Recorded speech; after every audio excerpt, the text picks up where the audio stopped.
Assalamualaikum warahmatullahi wabarakatuh. Waalaikumsalam warahmatullahi wabarakatuh. Bismillahirrahmanirrahim. Alhamdulillahi rabbil alamin.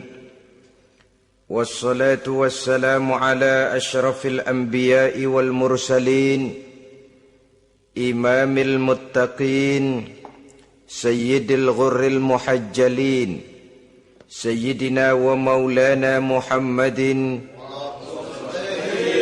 wa ala alihi wa ashabihil mujahidin at-tahirin, amma ba'du. Saudara-saudara kaum muslimin rahimakumullah, di zaman Rasulullah sallallahu alaihi wasallam adalah seorang pemuda bernama Ikaf bin Khalid. Ia seorang pemuda yang ganteng, sehat, tidak impoten, suka bergaul dengan wanita, suka pesta, dan memang ia orang kaya. Ia selalu menunda-nunda perkawinan dengan berbagai alasan-alasan yang tidak syar'i.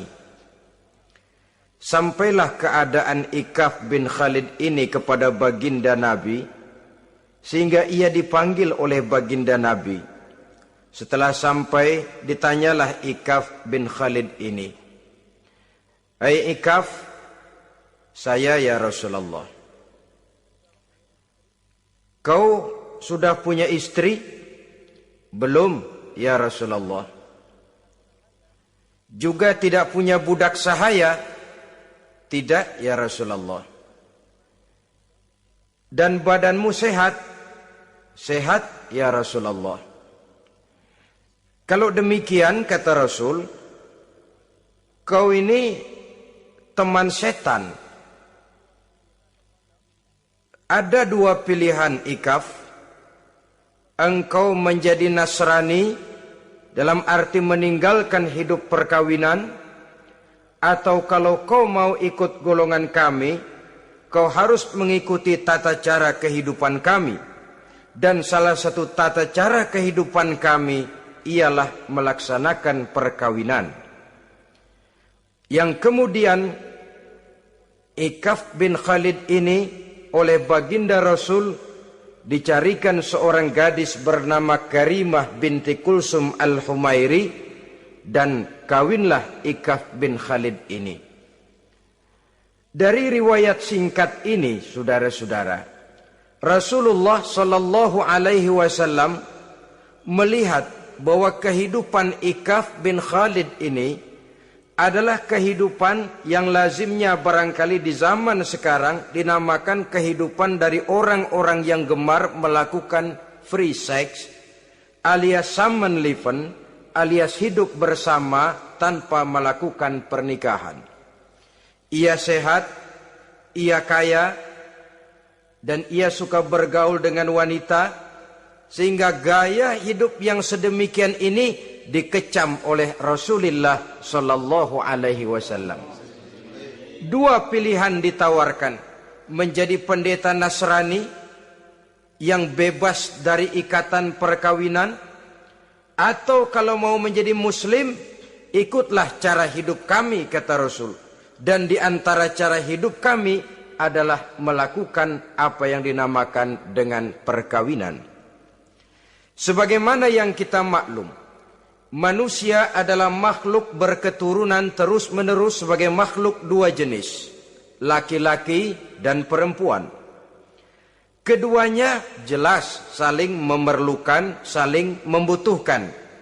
Kita laki-laki perlu perempuan, perempuan juga perlu laki-laki. Walaupun perempuan pora-poranya lebih pintar daripada laki-laki. Biasanya laki-laki kalau sudah jatuh cinta paling kurang se-RW tahu itu. Sana bicara, kemari bicara. Perempuan lebih pandai menyimpan perasaannya.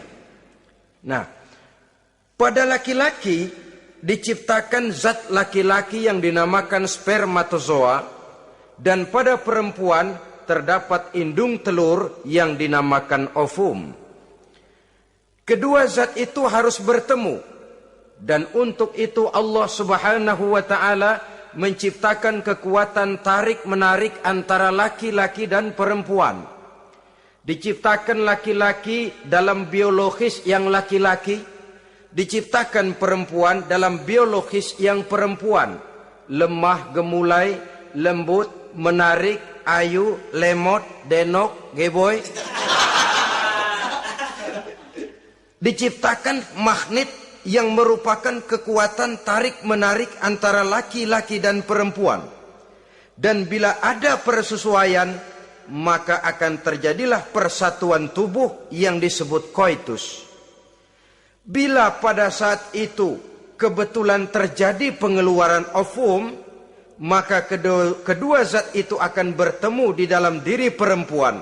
Dan inilah yang dinamakan konsepsi, yakni permulaan pembinaan jasmaniah makhluk baru dalam rahim seorang perempuan.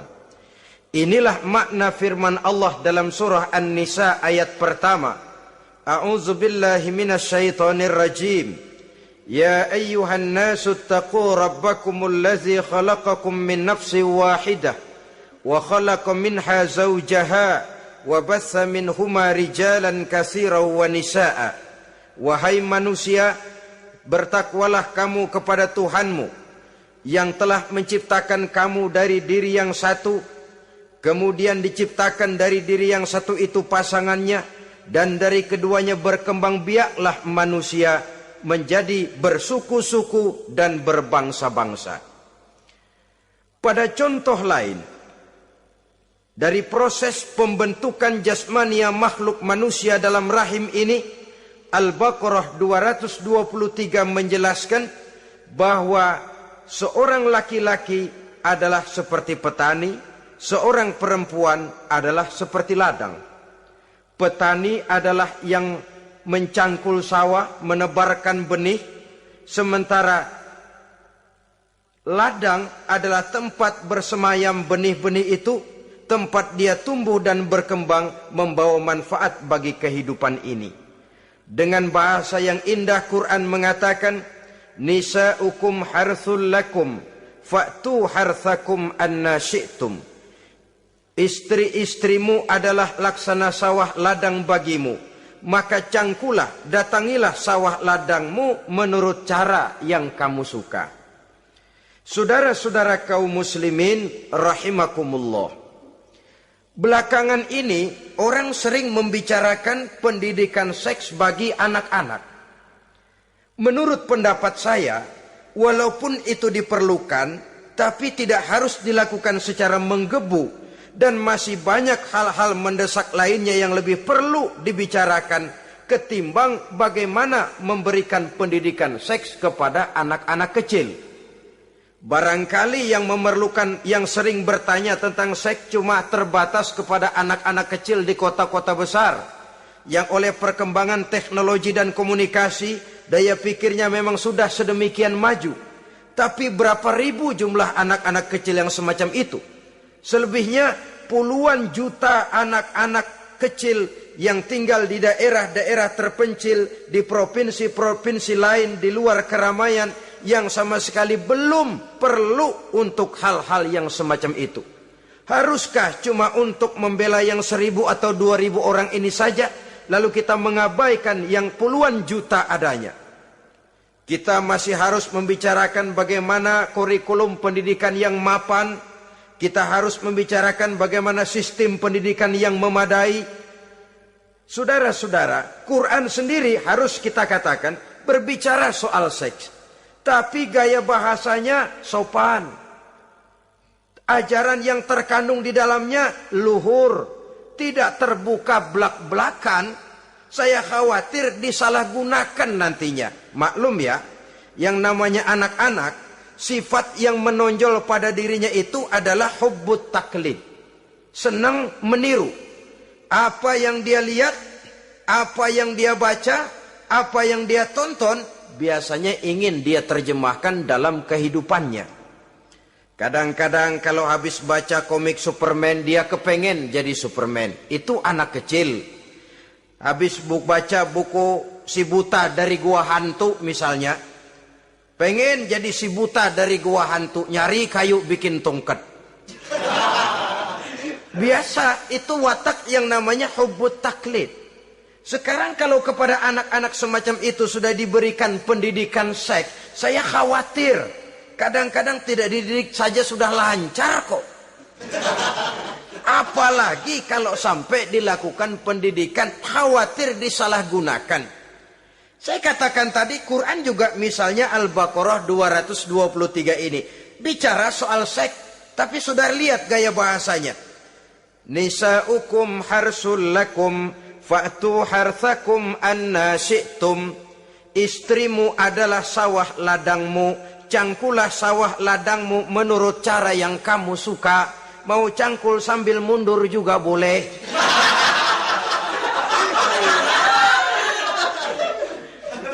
Teknik mencangkul terserah kita, asal yang dicangkul sawah ladang sendiri. Jangan sawah ladang orang lain dipaculin, marah yang punya.